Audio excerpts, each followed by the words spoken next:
কথায় আছে মাছে ভাতে বাঙালি।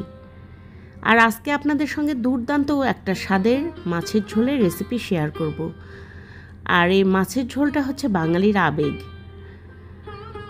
তো বাঙালির যেহেতু আবেগ, তাই মাছের ঝোল তো একটু স্পেশাল হবেই, তাও আবার শুক্রবার ছুটির দিন। আসসালামু আলাইকুম বন্ধুরা, আশা করছি সবাই অনেক ভালো আছেন, সুস্থ আছেন। আমি পাঁচবিবি থেকে জাকিয়া সুলতানা বলছি। আজকে শুক্রবার ছুটির দিন, বাজার থেকে বড় একটা মাছ আনা হয়েছে। 4 কেজি 200 গ্রাম ওজনের একটা সিলভার কার্প মাছ। আর মাছের টুকরোগুলো দেখে নিশ্চয়ই বুঝতে পারছেন, একদম মাংসের মতো ভাজ ভাজ হয়ে গেছে কোষগুলো। এখানে একটা পানি গরম করে নিচ্ছি সামান্য একটু একটা পাত্রে করে। আর এখানে কাজু বাদাম দিয়ে দিলাম 4টা, 3টা কাঠবাদাম আর সামান্য কিছু কিশমিশ। তার সঙ্গে দিয়ে দিচ্ছি 2 চা চামচ পোস্তদানা দেবার পর এখানে আমি দিয়ে দিচ্ছি 2টা সাদা এলাচ ছোট সাইজের। তার সঙ্গে 1.5 চা চামচ জিরা দিয়ে দিলাম, আস্ত জিরা। সামান্য একটু জায়ফলের টুকরা দিয়েছি। 1 চা চামচ সরিষা দিয়েছি। সরিষাটা তেতো হবে না, কিন্তু ফ্লেভার হবে। কালো গোলমরিচ দিয়েছি ওই 10-12টা মতো। 1 চা চামচ গোটা ধনে দিয়েছি। আর কয়েকটা পাকা মরিচ দিয়েছি। কাঁচা মরিচে আনা ছিল, পাকা মরিচ দিয়েছি সেখান থেকে। আর একটু পানি দিয়ে, গরম পানি দিয়ে সেটা ভিজিয়ে রাখলাম।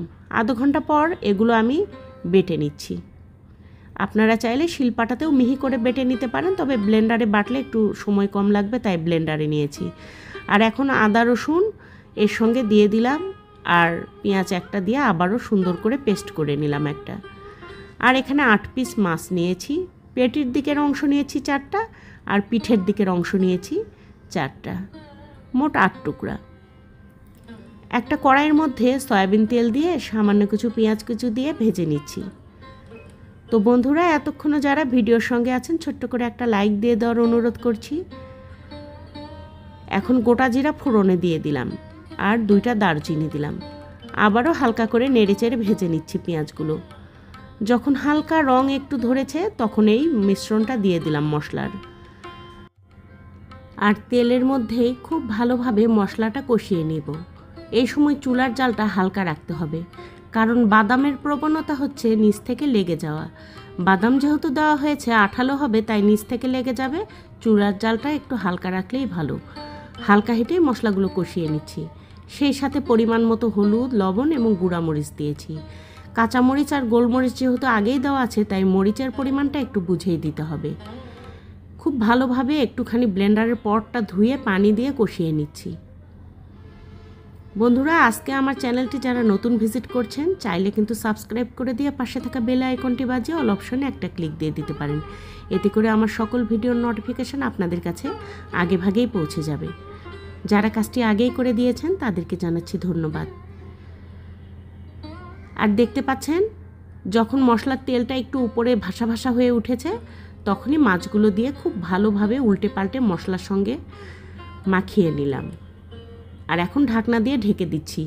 লো হিটে কিছুক্ষণ জাল দিয়ে নেওয়ার পরে মাছগুলো যখন দেখেছি খুব ভালোভাবে মশলা শুষে নিয়েছে, তখন আমি নিচ থেকে একটু টাইট মনে হয়েছে, তাই উপর থেকে ঝোল দিয়ে দিলাম। বেশি শক্তি দিয়ে নাড়াচাড়া করলে কিন্তু মাছগুলো ভেঙে যাবে, তাই বুদ্ধি করে উপর থেকে একটুখানি ঝোল দিয়ে আলতো হাতে ছাড়িয়ে নিচ্ছি।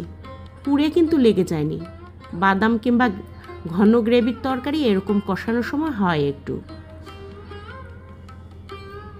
আস্তে করে নিচ থেকে ছাড়িয়ে নিয়ে সুন্দর করে ঝোলের মধ্যে এখন আমি ভুনা করে নিচ্ছি এগুলো। আপনারা এরকম করে মাছের ঝোল কে কে রান্না করেন আমাকে কমেন্টে জানাতে পারেন।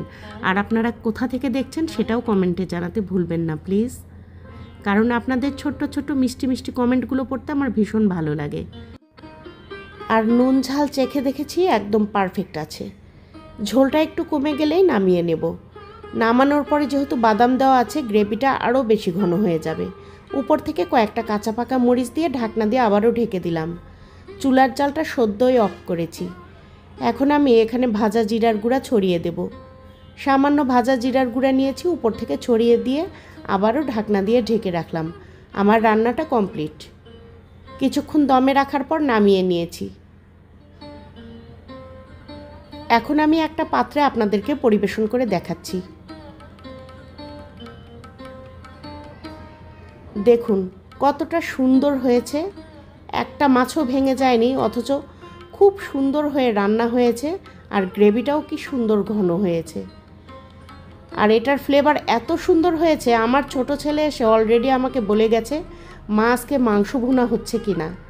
তো আমি বলেছি মাছ। সে এসে খুব ভালো করে উকি ঝুঁকি মেরে গেছে যে মাছ না মাংস আসলে। এতটাই ফ্লেভারফুল আর টেস্টি এই রেসিপি, চাইলে কিন্তু একবার ট্রাই করতে পারেন। তো বন্ধুরা, এই ছিল আজকের আমার ছোট্ট রেসিপি আপনাদের সামনে উপস্থাপন করা। আশা করছি রেসিপিটি আপনাদের কাছে খুবই ভালো লেগেছে। সাদা ভাত কিংবা পোলাওয়ের সঙ্গে এই রেসিপি কিন্তু মন্দ লাগবে না। গরম ভাতে একটুখানি লেবু আর এইরকম মাছের ঝোল একেবারে দুর্দান্ত।